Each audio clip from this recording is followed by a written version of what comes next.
Well, good morning. Hello. I keep forgetting it's not morning everywhere where we're at. So good afternoon, good evening, wherever you might be in the world right now. I just want to welcome you and thank you for joining us today. I'm Reverend Cassandra Rae, the spiritual director of the Center for Spiritual Living, White Rock. We're located in the Greater Vancouver, Lower Mainland area in British Columbia, Canada. And it is just my pleasure to connect with you here today. We are a we are a learning center for practical spirituality. That's it. Which means that what we teach and what you learn, we hope that you use it in your everyday life. This isn't just about getting together and taking a break, 1 hour a week. And so wherever you're at in your life, whether you're soaring or struggling or both, there is a place for you here. And I am glad that you're joining us, whether that's live on Zoom with us, or whether you're tuning in to our YouTube channel or podcast, or even maybe watching on Facebook. Thank you. Thank you for being with us today. And as we begin, we take a time to do a land acknowledgement. And so I would like to respectfully acknowledge that I live and work on the traditional, ancestral, and unceded territories of the Coast Salish nations, including Coquitlam, Tsleil-Waututh, and Stalo First Nations. We thank the First Nations who continue to live on these lands and care for them along with the waters and all that is above and below. And now I invite you to turn off your devices. I haven't done that yet. I'm doing it now. If you want to silence your devices, if you can, and just let everything else go and just be here present with us. And so let's ground our time together in prayer. I invite you to turn within and take a breath and letting it go.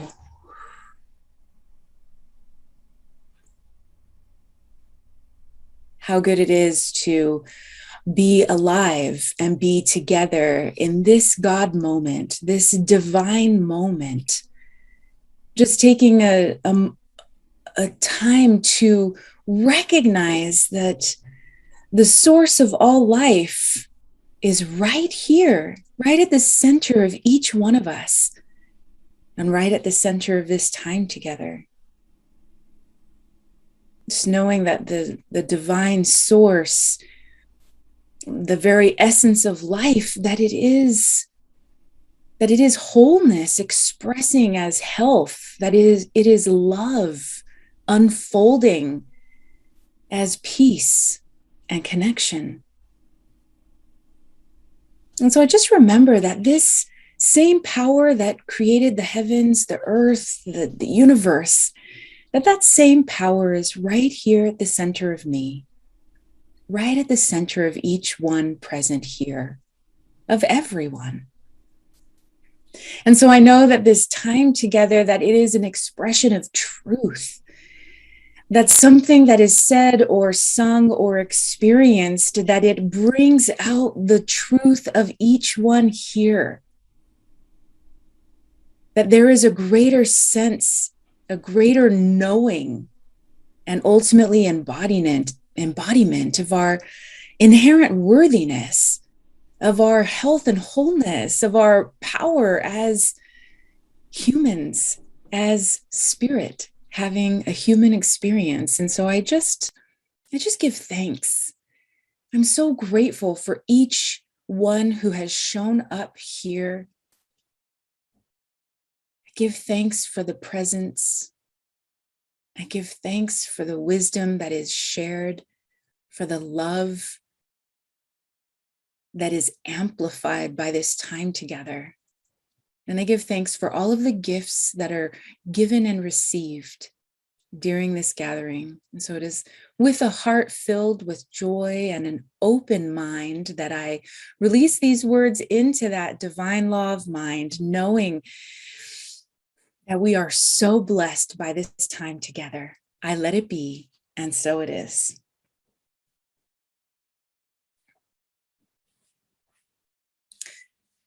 Each Sunday on Zoom, we gather live and we invite a musician to be with us. And today, I am so grateful to welcome back Ranj Singh.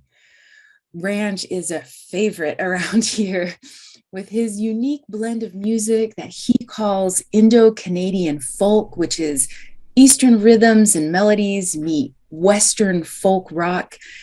He's been performing since the mid-'80s, both in bands and as a solo artist, just wowing crowds and winning awards, and you're in for a real treat today.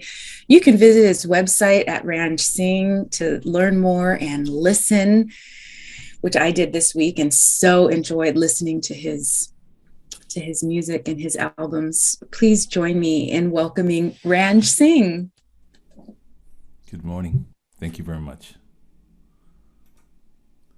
This is a song I wrote called Everything's Okay, and I'd like to relate it to our days that we're going through now, because everything's going to be okay.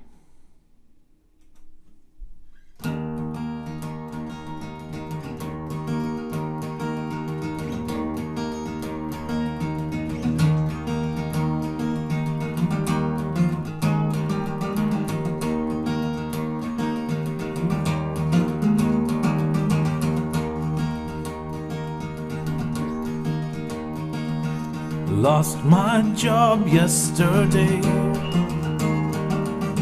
Bills are piled up unpaid. Car broke down on Maple Street. The long walk home don't bother me, 'cause everything's okay.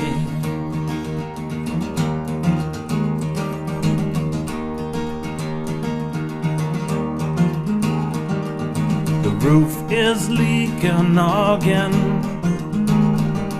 My dog's jumped over the fence. Neighbors banging on my door. He don't like me anymore. Have you seen my left shoe? Library books overdue. Then I see your smiling face, and all my problems wash away. Everything's okay. Everything's okay. Everything's okay. Everything's okay.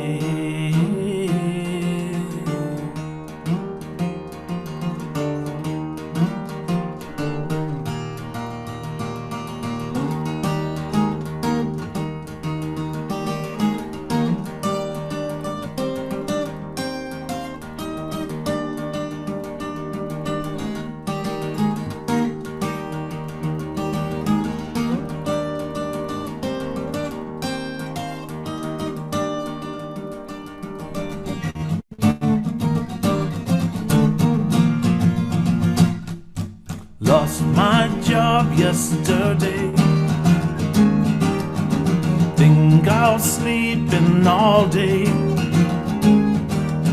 I see you're dreaming peacefully.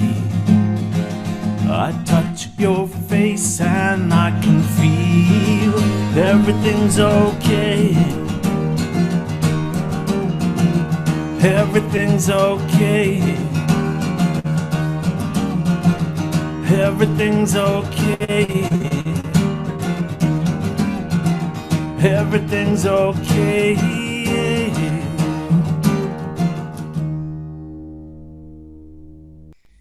Wow. Thank you so much, Ranj. Thank you. We are truly blessed by your voice, your music, your presence. Thank you. Mm-hmm. Yes, and today we are going to begin with story time. I love stories. So I'm going to read you a story.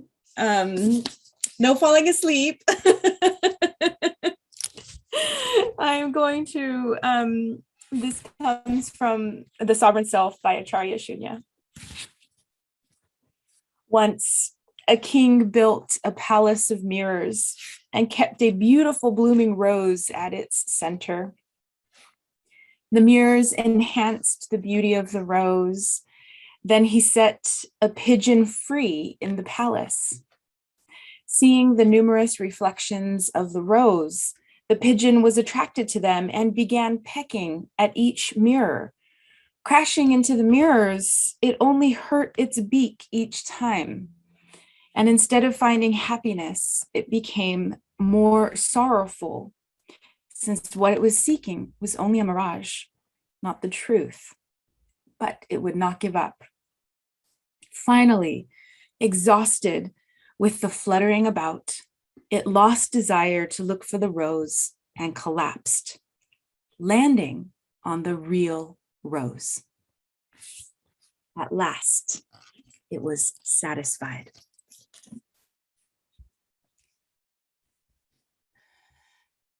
The pigeon in us tells us, if you achieve this, then you'll be happy. If you're productive, if you get married, if you lose weight, then you'll be happy.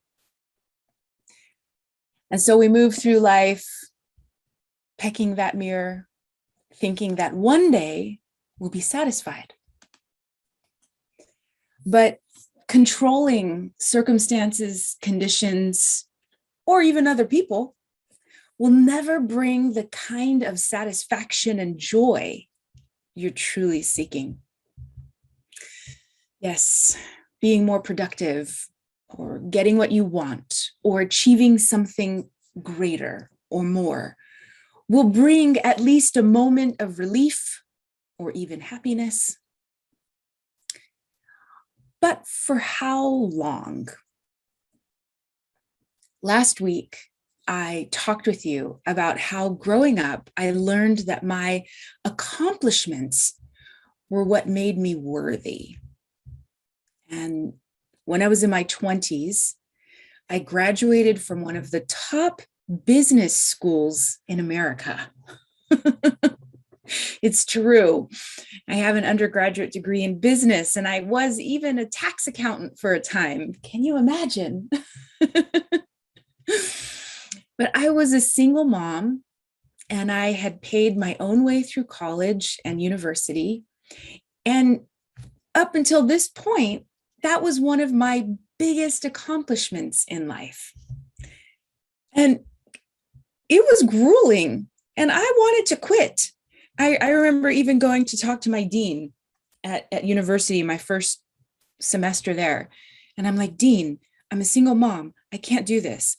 And literally the dean said, you were a single mom before you started this program. You knew what you were getting involved in. You either make it or you don't. Oh, okay. Well, I made it and I graduated and I was so proud of myself. I'm still so proud of myself for that accomplishment. And yet, not long after graduating, I felt a huge emptiness and disappointment even. And why was that? Because the false belief that had driven me so hard was still alive inside of me. After this huge accomplishment, I hadn't achieved worthiness. Now I was even faced with having to achieve something bigger, right? Because I still believed that my accomplishments is what created my worthiness. I was still pecking at the mirror. So this month, I've been sharing with you from Sovereign Self, claim your inner joy and freedom with the empowering wisdom of the Vedas, Upanishads, and Bhagavad Gita. by Acharya Shunya.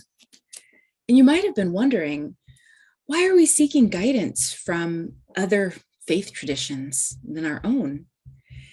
And this is because New Thought philosophy, of which we're a part, draws from the Vedas, Upanishads, and Bhagavad Gita. So New Thought belief systems like ours, they come from the Vedas. And we might not have been studying the Science of Mind text over this past month. However, we've been studying what inspired the Science of Mind text. And Acharya Shunya's teachings, they're designed to awaken you to a secret spiritual dimension inside of you that she calls the self with a capital S. Now, just to remind you that the self with a capital S is infinite intelligence. It is pure consciousness. It is the divine power that illumines everyone and everything. It's the very essence of life itself. And Acharya Shunya teaches us that it is forever self-aware, sovereign, awake, and boundless. Essentially, the self with a capital S is the divine in you. And here's some awesome news. The nature of self with a capital S is bliss. It is unimaginably powerful, inherently joyful, infinitely playful, and creative. Yeah. And guess what?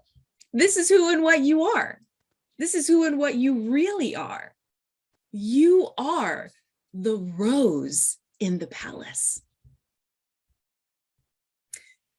Why then, you ask, are you fluttering about, pecking at the mirrors? Excellent question. Acharya Shunya teaches us it is because of something called Maya. And Maya is a cosmic veil of forgetfulness that disconnects us from this deep spiritual dimension and truth within us. You see, as humans, our eternal spirit or self with a capital S is born into these physical bodies. And so then as humans, we come equipped with these thinking minds, with our feeling hearts and our physical bodies and the identity maker called the ego. So seemingly by default, and this happens to everyone, we forget our divine self and we get trapped in limiting beliefs. So this leads to things like comparing yourself to others, or imagining you aren't good enough, or amassing material possessions, or maybe focusing on what's missing, or just awfulizing in general. But when we understand that this is caused by the forgetfulness of Maya, we can launch a quest to remember. And this, dear ones, is our spiritual journey. It's your spiritual journey. You know, oftentimes it is the pain of Maya that inspires you to embark on a quest to remember and embody your spiritual truth. You see, we suffer when we are trapped in the forgetfulness of Maya. Smashing our beaks against the mirrors hurts. And one of the core messages of Maya is not enoughness. You aren't enough. There isn't enough. There'll never be enough. You'll never be enough. Right? These ideas hurt. But no matter how many mirrors of false beliefs exist in your life, the rose of truth is blossoming within you. Discovering that rose it requires your transformation. And transformation takes courage.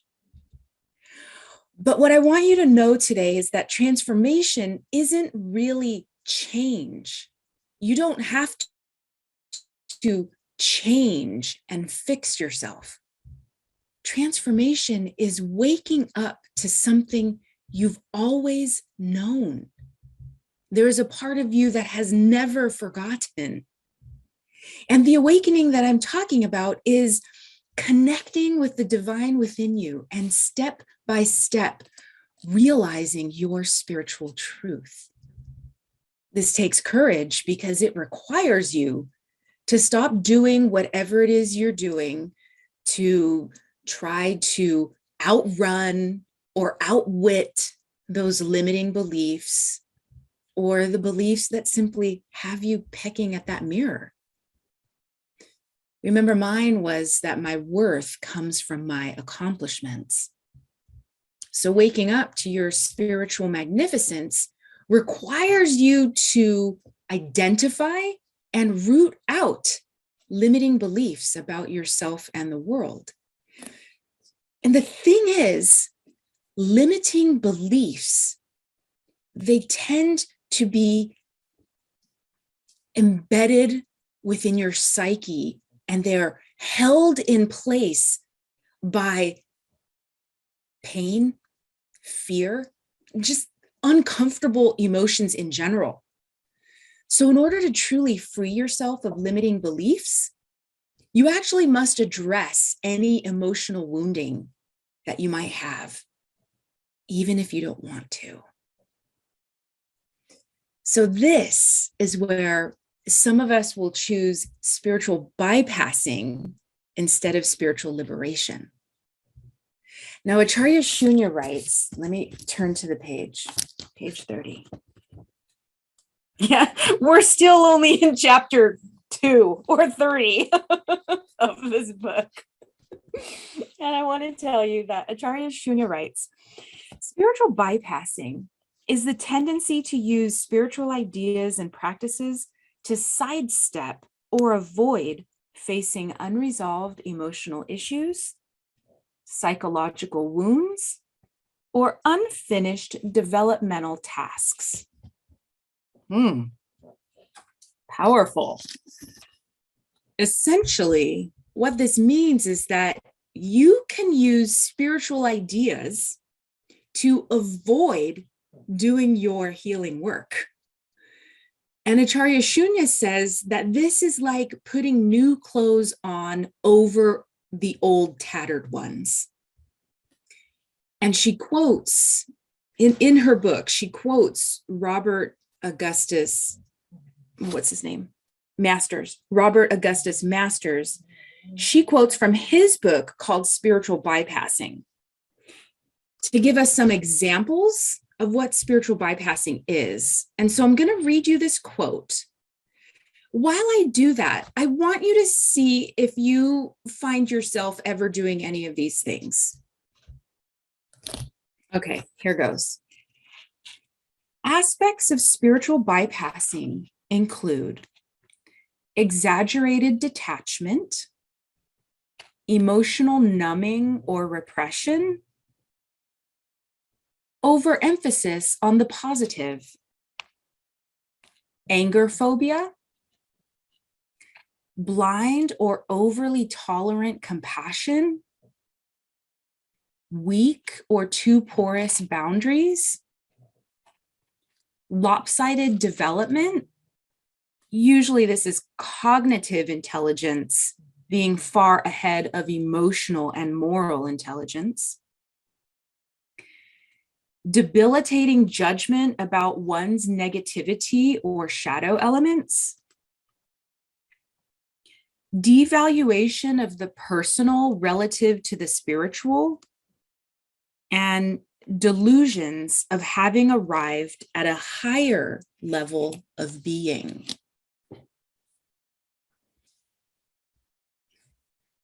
Now, if you recognize some of these things in yourself, please be encouraged by the fact that Acharya Shunya says that spiritual bypassing exists in every spiritual community.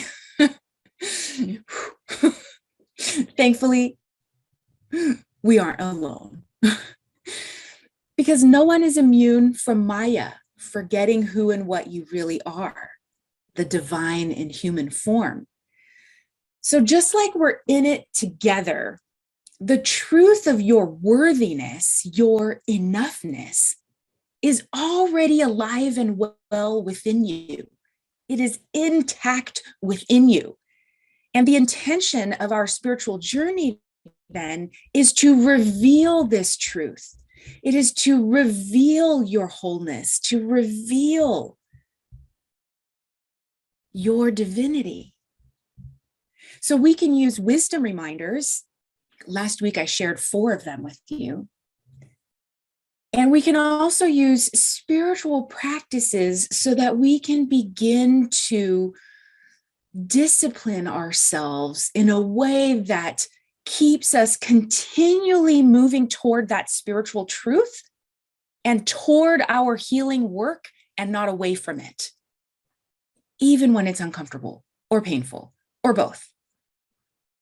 So when we move step by step toward the truth of our soul, we can experience this truth for ourselves inside of our own personal journey. It is no longer an abstract idea. It is something we're experiencing within ourselves.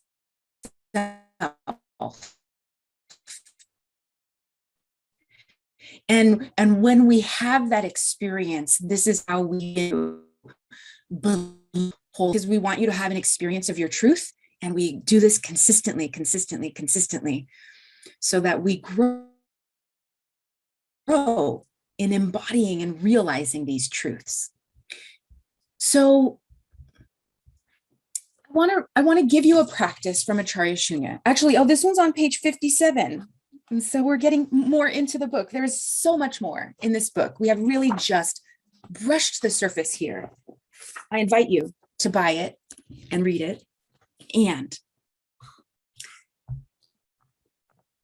when you find yourself trapped in Maya, believing that you must do or say something to be worthy or good enough, you can do what Acharya Shunya calls practicing wholeness, reducing attachment.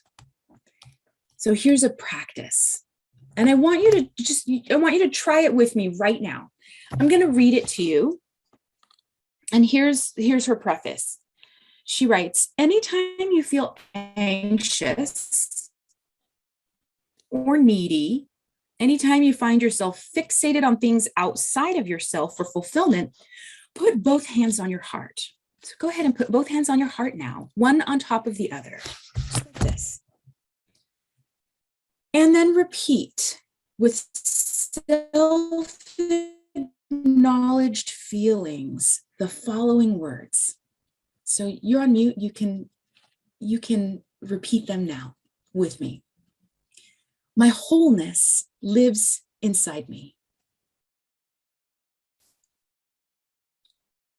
My joy is right here in my own heart. My fullness lies right here. I can feel it. Myself with a capital S is unconditional love.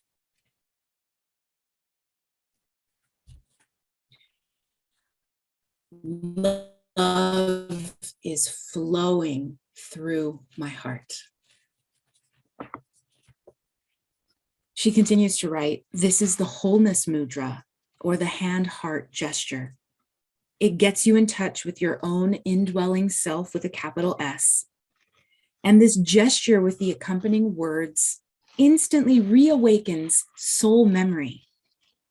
So when we make contact gently, the splendid inner self contacts us back and gives us gifts untold. So when you feel that anxiety, both hands on your heart. Say your affirmations. Remember who you are. Allow the self with a capital S to shine its light of truth through all of the limiting thinking. Because no matter what your mind, your heart, your body, or your ego get trapped in, there is a powerful truth alive and well inside of you.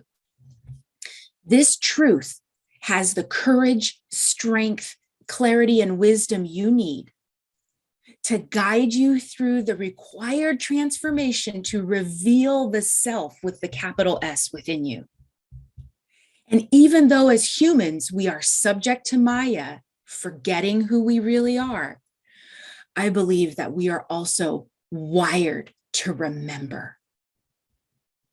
So as the divine in human form, you are unimaginably powerful, inherently joyful, infinitely playful, and creative. So I invite you to claim this as your truth this week and affirm, I am unimaginably powerful, inherently joyful, infinitely playful, and creative. The infinite one in you is free of Maya. The eternal part of you cannot be limited, bound, or stopped. This is the divine in you. So know that you are loved as you are, where you are. It is safe to stop pecking the mirror, to rest, to put down your old habits. The spiritual truth of yourself with a capital S has the power to liberate you every time. You are free. You are sovereign. And so it is.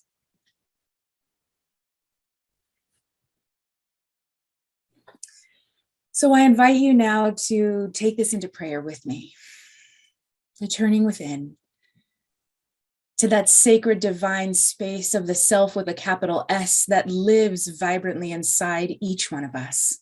It is right here, right here.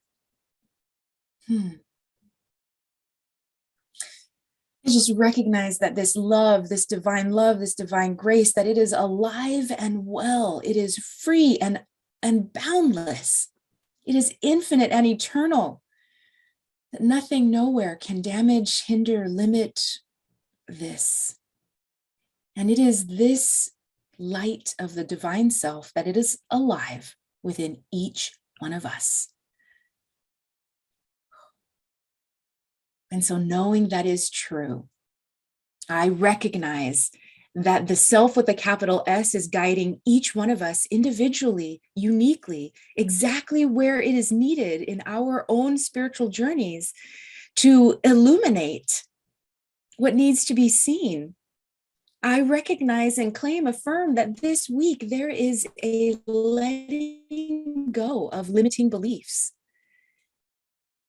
That each one of us in our own way stops pecking at the mirrors, that we simply rest in this divine truth of the eternal, boundless self within.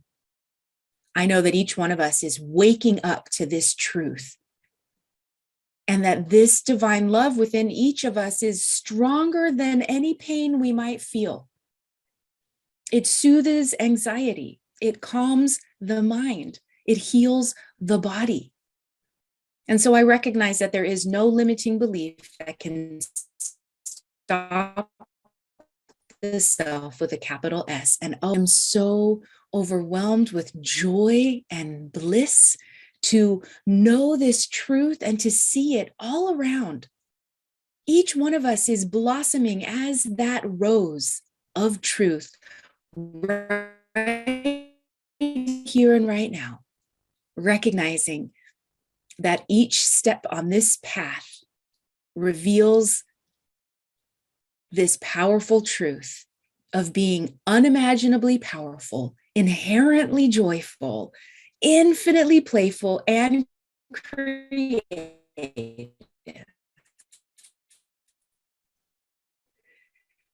I let it be what is. And so it is. This is our offertory time. This is a community that practices gracious giving. We teach gracious giving as a spiritual practice. This is a time where we acknowledge that we are in divine circulation, that we live in the law of reciprocity. We know that we are inlets and outlets of the divine, and that as we give, we receive. As we love, we are loved back. We know what we give away returns back to us, heaped up and overflowing. And so this community creates sacred opportunities for transformation. And as Reverend Cassandra so beautifully told us today, the transformation is about becoming more ourselves. It's about engaging ourself with a capital S. And so if there's anything in today's service that inspired you or ignited something new in you, we hope that you will make an offering, make a donation. You can go to the website at www.csl-whiterock.com and go to the donate page. There are many ways to give. You can mail a check, you can give through the website, you can send an e-transfer. And this is a community that as it receives, it gives. So this is a community that sends its money out to in a form of tithing. And so please join with me in declaring our prosperity affirmation. Divine love within me blesses and multiplies all that I have, all that I give, and all that I receive. And so it is.